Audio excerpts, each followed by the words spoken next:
is an old demon.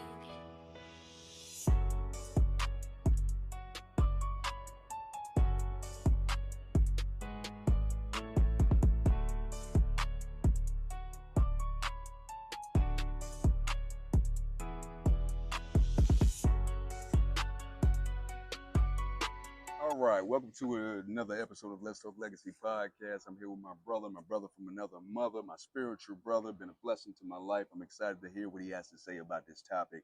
Remember, we're talking about redefining strength, okay? But I'll let my brother introduce himself. My name is Jerel Green, and I am happy to be a part of the Let's Talk Legacy podcast today. Yes, sir. Yes, sir. We're glad to have you, my brother. Thank you. Thank you.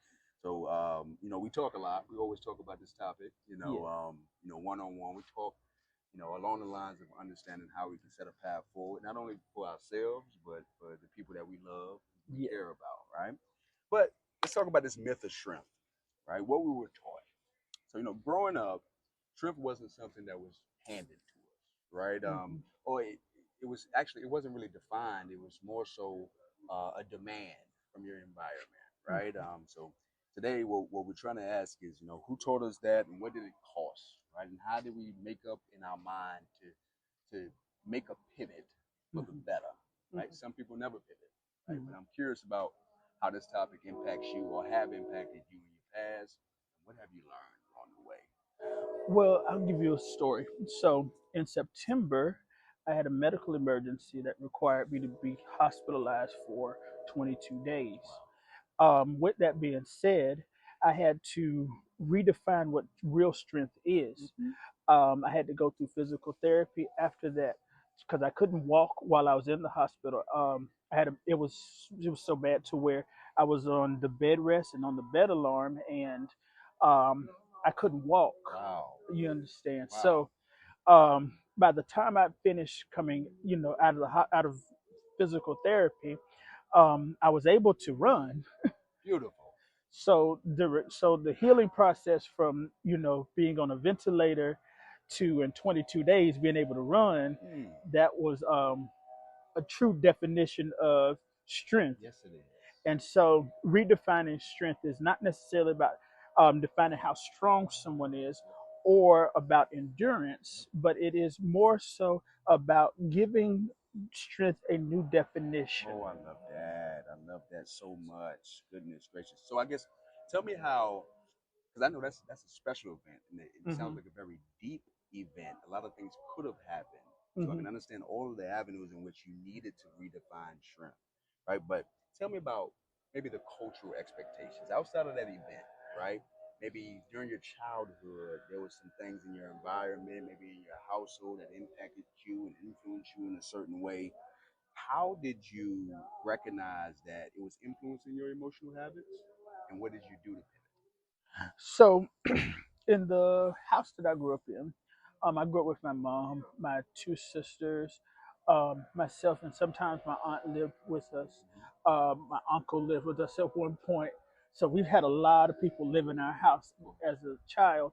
And some of the things that centered around strength was how much can one person take before they break. We had to make it work. We had to figure it out. My mom and my grandma, they figured out how can we have a cohesive house where people could come and visit. You understand? If they needed to stay, if they needed something, they could come and help.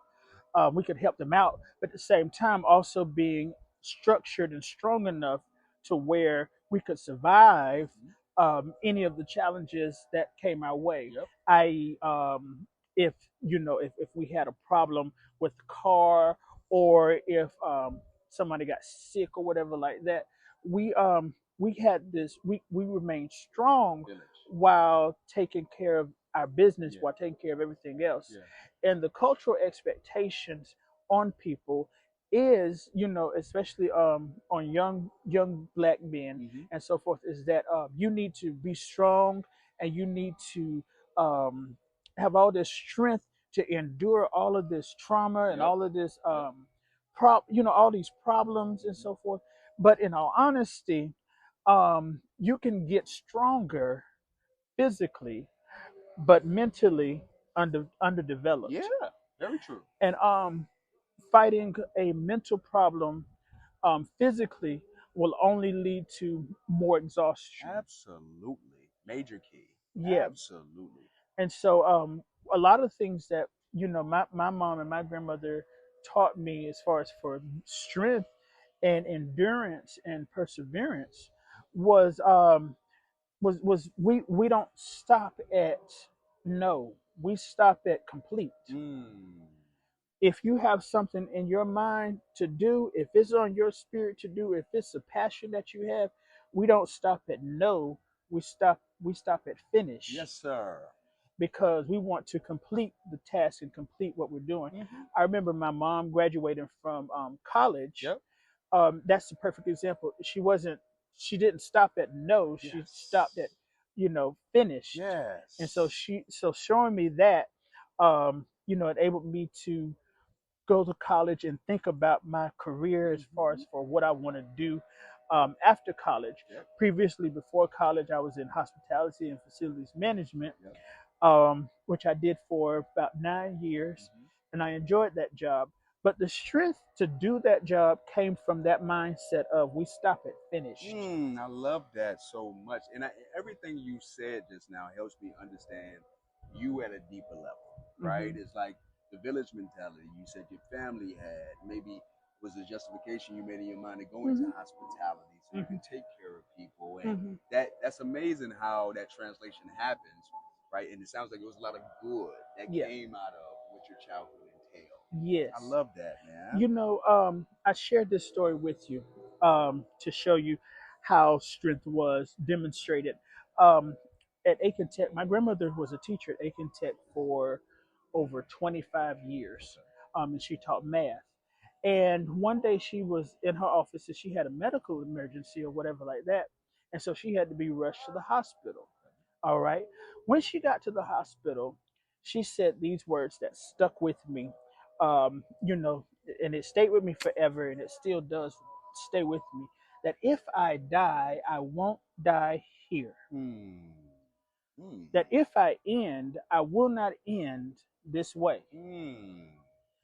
You're gonna have she was, I could hear her say, you're gonna have to pull some strength from somewhere. Yeah. And so, when it came to strength, I always think about Psalms 121, to where I can look to, I can lift up my eyes to the hills from which cometh my help. Yes, sir. My help comes from the Lord, which implicates that if I can focus on the help of the Lord, if I can focus in on what is actually God trying to do, what is the purpose of this? If I could focus in on that, that's where my strength is going to come from. Yes, sir. Oh, wow. The strength coming from the hills. That means that the journey requires hills and valleys and mountains, yes, sir. and so forth. It requires you to go through different terrain. Yes. There's some times where you're going to plateau. There's some times when you're going to feel like you're leveled out. There's going to be some cliffhangers, yes, some forks in the road. But one thing that you have to keep in mind, that even if you're going through something tragic, that if I die, I won't die here. Ooh, come on, that's a good segue. That was powerful stuff, my brother. It's a good segue to our second part, right? So I hope y'all heard him loud and clear. Right, but our second portion is all around strength versus stoicism, right? And if you're not familiar with the term, it's just being silent. So strength, being strong versus being silent. So I'm curious about what is your perception of the difference between the two, if there is a difference? There is a difference between the two. And a lot of times people have to understand what survival versus alignment actually means. Okay. There were seasons in my life where I survived, and it was who I was. It became a part of my identity. And I functioned under high pressure constantly and just continued to work and keep working, regardless of exhaustion. And productivity became normal even when emotional imbalance existed underneath the surface. And with that going on, the danger of survival mode is that emergency thinking eventually becomes permanent thinking, and that rest begins to feel irresponsible. Recovery feels unproductive. Emotional honesty feels weak. Alignment forced me to really examine every internal system rather than focusing only on outward productivity. You understand? Alignment also revealed that emotional health affects relationships. Yes. Relationships affect stability. Yeah. All right. Stability affects purpose, and purpose affects endurance. And this realization, come to that thought process or that mindset made me ask myself different questions. But instead of asking, am I being productive? I began to ask myself, um, am I carrying things that actually belong to me? Mm. Good. That audience, I want you to sit right now and ask your question, or ask the same question to yourself. Are you carrying things that don't belong to you? Major key, my brother. If you are, make the pivot, make the change, prioritize you, right? Because nobody else is going to be able to do that for you. Man, that is beautiful. So I understand the alignment piece, right? But do you feel like that there's a blatant difference between strength and being silent? Yes. So there is a distinct difference because silence is measured differently than strength. Yep. Remember, silence is measured in decibels. Okay. And when you have sound is created through what? Vibration. Yep. And when there's high vibration, you're going to hear what? A sound. Okay. Now, when it comes to strength, strength is measured differently. Mhm. Okay. Strength is measured by how much something can endure. You measure it, how much the temperature of something is. Yep. You measure strength differently than you measure silence. Mhm. You can be strong and be silent, and you can be weak and be silent. Mhm. Mhm.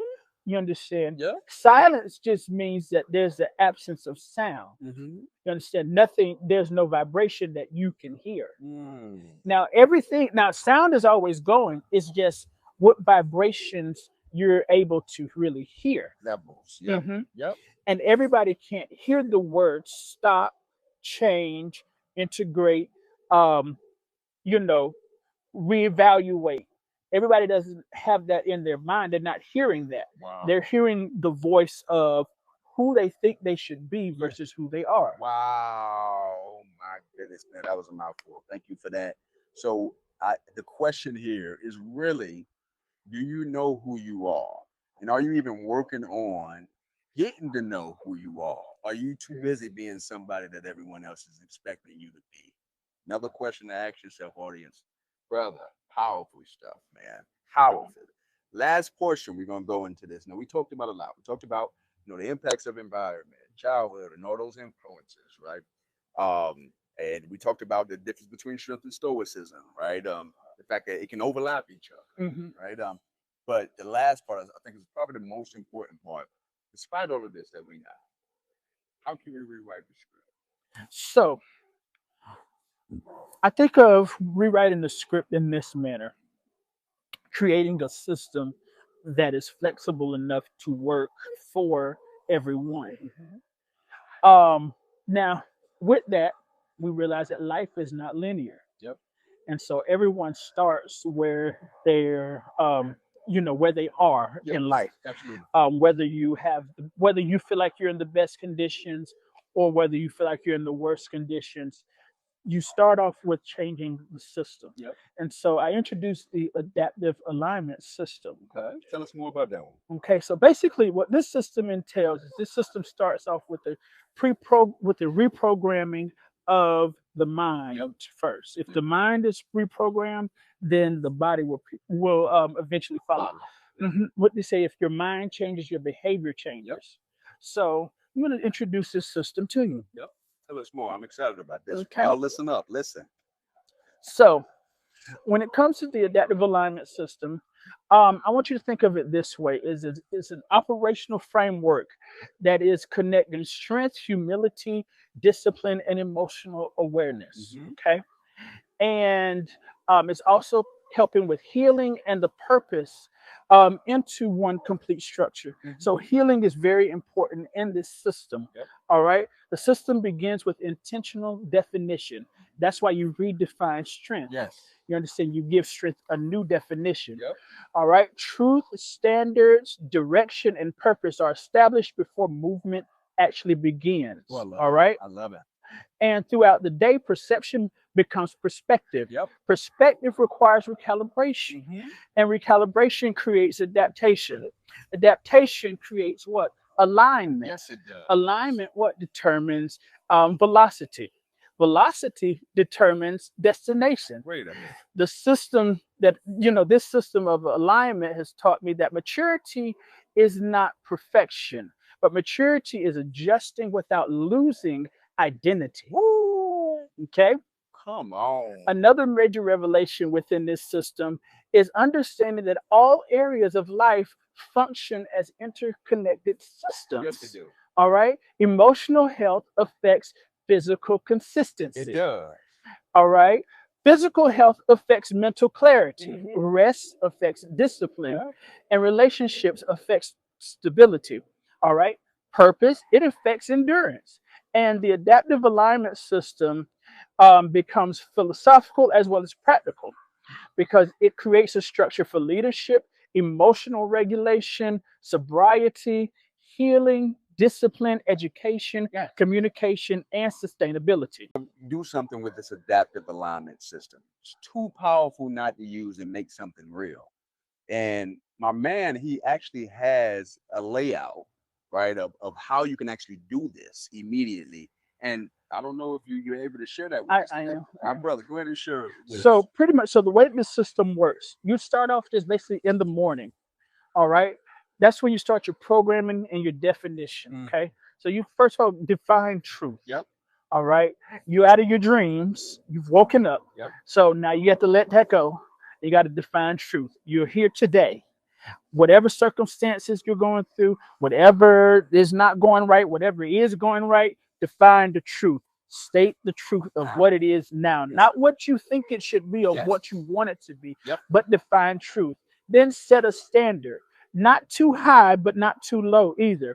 Because if you set a standard that is too high, that leads to hypermasculinity. And if you set a standard that's too low, that leads to hypomasculinity.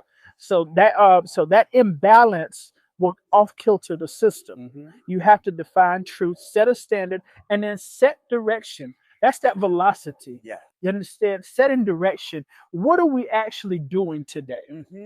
Okay. Every day doesn't have to be where we are super productive and we are always, everything is done perfectly. You can relax. You can relax, but you need to set a direction for the day. All right. And then all day long, perception and perspective. Watch what comes into your eye gates and your ear gates, because your perspective is formed from your perception. Your perception is based off of what you feel with your five senses. So if you didn't start the day off with your programming and definition, you understand it's going to affect your vision, it's going to affect how you feel, and it's going to affect your direction. All right. Oh my goodness. And then recalibration. Adjust your responses. How you respond to simple problems, how you respond to big problems is key throughout managing your day. Your response, just a simple task, explains how the day is going to go. All right. Yes, sir. And then you need to do an adaptability check. That's being flexible. That's being realistic. You understand? Because life is not linear. Life is lived in cycles and seasons. That's right. You understand? So because it's not linear, it's flexible. And then you got to check a velocity. You got to check your velocity, your direction, but also your speed. Okay? Because speed is just a scale of quantity. Speed is just how fast something's going. That's right. But velocity, it is a vector. It gives direction. Right. You can go somewhere fast, but if you're going nowhere, if you're going nowhere, you're going nowhere fast. Absolutely. You see what I'm saying? A second wind is not necessary for a ship that's not sailing anywhere. Not at all. It will only go in a circle. Come on, brother. You understand? So that's checking. That's checking how fast am I going? Am I going too fast or too slow? That's that balance. And then in the evening time, you understand? You review and you reset. You evaluate your alignment. You understand? You reflect on your emotional responses. Yep. How did you respond to things? Yes. And then you recalibrate for tomorrow. Oh my goodness. Preparation, that's the expectation for tomorrow. Remember when Zig Ziglar said it best: when preparation meets opportunity, success is inevitable. So we didn't even start our day off with our programming correct. We're not even looking forward to the success of the day. You know what?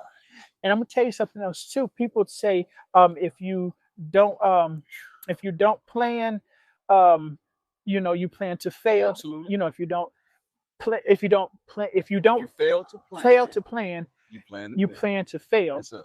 A lot of times people are not planning the day. Yes. It is reactive to the alarm clock. Wow. We're already snoozing the day away. Mm, Because we're already snoozing the day. true. People are snoozing. They set up 5 and 6 alarms because they're already planning on not succeeding throughout the day. Right. I'm not going to start off now. Right. That is procrastination. People start off, and so many people are like that to the point where they have 5 and 6 alarms. Yeah. They're already planning to procrastinate You know what? on a day that's not promised to them. You know what? My bro, you know what? That's sad. I hope y'all heard all of that loud and clear. I don't know about you, but that adaptive alignment system is something I would start tomorrow.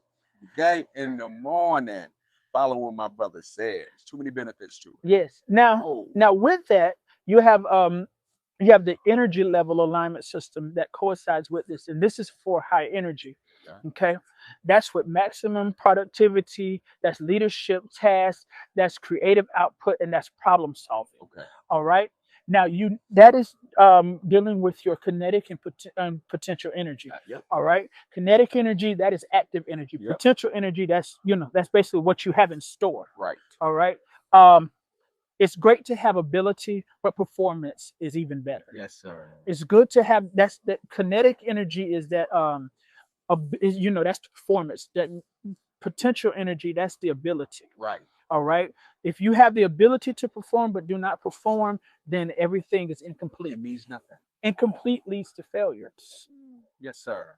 And so with moderate energy, you got consistency work. You got maintenance tasks, you got communication, and you got structured routines. Got it. The reason why that requires moderate energy is because that's what you're going to be most flexible on. Mm-hmm. All right. Sometimes the workload will change. Sometimes the project will change. Yep. People can cancel. Everything can go on throughout the day that changes, how this part of work was supposed to go, how this part of school was supposed to go, how this part of the day was supposed to go. Mm-hmm. And so you use that moderate energy. That's where you have that flexibility. Yeah. You understand? And then the low energy, that's where you go into recovery, reflection, rest. And emotional recalibration. Yeah. Now, that's important because you got to wind down. Absolutely. You understand? You have to wind down. If you had a productive day, and you devoted your attention to getting the day done, to having the best day you can, right, you got to wind down at the end of that day. Mandatory. You understand? Yep. Because, like I said, see, emotional stability is important to your physical health. Yes. Rest is important to your physical health. Mm-hmm. These things are important to your physical health. You cannot get strong if you are mentally weak. Woo! Wee! You know what? So, I don't know. My man has said enough for y'all to understand what you need to do. Okay, we started off this conversation talking about we have environmental influences. Can't avoid that, right? Every single one of us, that applies to. Second part, we talked about what strong versus being silent is. Obviously, both of them have value, okay? You got to use your level of discernment in order to know when to use those things. And that comes from how well you work on the mental how well you work on the discernment, Mhm. whether or not you're even focused on developing those aspects of yourself. Mhm. So I'm gonna go back to that adaptive alignment system. Like I said before, I don't know about you, but tomorrow in the morning, I will take heed to how this can be applied to your life immediately. But I don't know if you had anything else to share, Jerel. I did. I had one more thing to share with you. Go ahead, brother. When we redefining strength, I think a lot of people confuse strength with endurance. Okay. Okay. Yep. Endurance is how long you can endure something, how long you can take something, tolerate something, handle something. Yep. Something. Yep. Strength is, how strong something is, how much something can hold, Yep. And I think that we get those two because we confuse endurance with strength so much to the point where we can endure a lot, but that doesn't make you a strong person. Whoa, huge, my brother. You understand? Just because you endured a lot doesn't make you a strong person. Woo. Whoa. You understand? And then people who did not endure a lot, it doesn't make you weak because you did not endure a whole lot. Absolutely. So that what that tells me, Gerald, is no matter what the environmental influences are, we all have an individual journey. Yeah. That individual journey, anybody can decide to build the skills they need to flourish. Mm-hmm. Oh my goodness, man. Listen, I enjoyed this interview. I hope you all did too. My brother dropped so many gems in this interview. There is no choice but for you to latch on to at least a little bit of what was discussed today. And so, What did you have anything? and so with that, I conclude with that system. Go ahead, conclude for us. And so I want to let you know that the adaptive alignment system, it directly applies to your leadership, your emotional regulation, your relationships, sobriety, healing, education, discipline, and sustainability. Yes, sir. In leadership, the system promotes intentional responses instead of impulsive reactions. Huge. In relationships, communication is prioritized before assumption. You understand? Yes. In emotional regulation, remember, recalibration occurs before escalation. Yes, sir. And the system also applies to healing and sobriety. Stress, inability, exhaustion, disappointment, and emotional imbalances are evaluated before destructive patterns emerge. And then another major principle is within that framework is the realization that flexibility is intelligence. Ooh, say it one more time. Say the last part. Flexibility is intelligence. Adapt, y'all. Adapt. And Come on. adaptation prevents rigidness, as well as alignment preserves identity and direction. Yes, sir. Come on, And I said again, adaptation prevents someone from being rigid. Yeah. It's too hard. Yeah. Can't flex. Can't be flexible. Can't adjust. Can't evolve. Yeah. That's that's rigid. That's if you don't adapt this new mindset and take on a new mind, you become so rigid to thinking that you're right. Ooh, Lord. That you become silent instead of becoming stronger. Yes, sir. And when you become silent at the wrong time, you become ineffective. And that's back to the kinetic in energy. Yeah. You store the potential, Yeah. but you never use the kinetic. You never use that. Whoa. And so I redefine strength differently now. I redefine it so much differently. People they don't define strength the way that they should. Yep. They define it based off of their environment. Yep. Based off of how their situation is. Yep. And based off of how other people's situation is that they viewed. Goodness gracious. But that's not it. That's not it. It's not it at all, man. You know what? Yes, sir. Boy, you dropped so many gems in this interview, man. And I'm not surprised for the record. Yes. You understand? But listen, we got some work to do. Okay? Every single one of us. If you're not prioritizing what we're talking about today, start immediately and prioritize these things. You'll reap the benefits from them. I promise you. Right. And then find some people that understand the value of this topic so they can help you through it. Right. In my last interview, my buddy Tiggy, he brought up, you got people that loves them, right? People that's rooting for them. Find those people that truly love you, and are rooting for you, so they can continue to push you in the direction you need to go. We all need accountability. We all need it. So unfortunately, the environment doesn't always have good accountability partners, right? Because they may want you to stay where you are, right? So that means you have to make a conscious effort to find some people that know the better parts of you, and they want to pull those parts of you out so you can flourish and raise and elevate and levitate. Okay? So I appreciate you, my brother. I appreciate you as well. I appreciate you being open to it. I appreciate you being the brother that you have, man. Okay?